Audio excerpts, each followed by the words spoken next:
asalaamu calaykum waraxmatullaahi wabarakaatu dhammaan way salaamay akhyaarta qiimaha iyo sharafta leh kusoo dhowaada muuqaal aad iyo aad u xiiso badan. muuqaalkan waxaan kaga hadli doonaa insha allahu tacaala waxaa loo yaqaano reply message, yacni sidee u celin kartaa fariin isu dirisa automatically.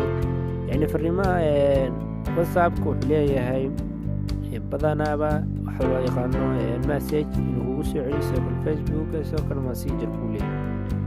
marka messageka sidaad ugu xidhan lahayd message ama fariin isdiraysa iyadu adoo ku maqan oo qof kasta kula soo xidhiidha sidii message ama ugu diri lahayd jawaab, yacni aad ku safgaran lahayd jawaab celin aad markaad ka maqan tahay messagegaaga la akhrisan lahaa, qof walbana uu yacni uu la hadli lahaa mobilkaagu, yacni u jawaab celin lahaa markasta oo lala soo xidhiidho whatsappkaaga ayaan kaga hadli doonaa. badanaana wax lagu isticmaalaa loola isticmaalaa kolashada, sidoo kale meelaha online-ka fariin celintan, yacni qofku markuu la soo xidhiidho uu sida la soo xidhiidho fariin ayaa usoo dhacaysa oo leh waan kula soo xidhiidhi doonaa, waanad ku mahadsan tahay xilkaad nala soo xidhiidhaysid. marka taas sidee u samayn kartaa, taas ayaan maanta kula wadaagay sida loo sameeyo. kusoo dhawow muuqaalka dhammaystiran. hadday tahay marka koowaad soo booqato channelkeena fadlan subscribe saar oo ka mid noqo asxaabta ku xidhan halkan mahsani. qoran waxaad soo furanaysaa, waxaa muhiim inaad soo dejisatay applicationka loo yaqaano whatsapp business, yacni whatsappyada kale ku shaqeyn maayo. whatsapp business ayaa loo baahan yahay inaad soo dejisato. kadib markaad soo dejisatid oo moolkaaga yacni sida whatsappka ama hadda isticmaalaysid buu kugu jiro, waxaad tegaysaa sidan markaad soo gasho whatsappka 3 dhibcood ayaad tegaysaa.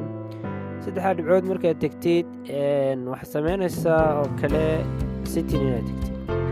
setting markaad tegtid waxaad tegaysaa meeshay ku qoran tahay business tools.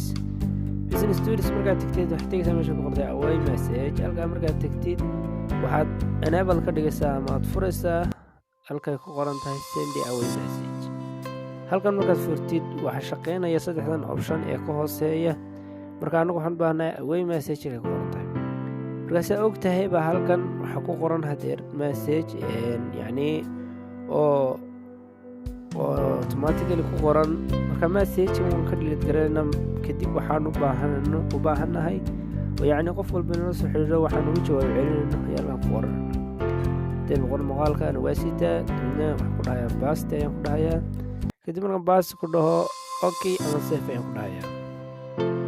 kadib maxaad sameynaysaa, safe ayaad dhahaysaa siduu ugu tago, yacni messagekan uu noqdo mid ku xidhan whatsappkaaga ama fariin celintani ay noqoto mid enable oo shaqeynaysa. safe markaad tirahdid haddii qof walba oo inala soo xidhiidha message noo soo dira, yacni fariintani way u tegaysaa ama waxaan halkan ku safe garaysanay waa mid u tegayso, yacni uu la wadaagayo moolkeen. kadib adiguna haddii aad muuqaal ka heshay fadlan like, comment, share, nala wadaag.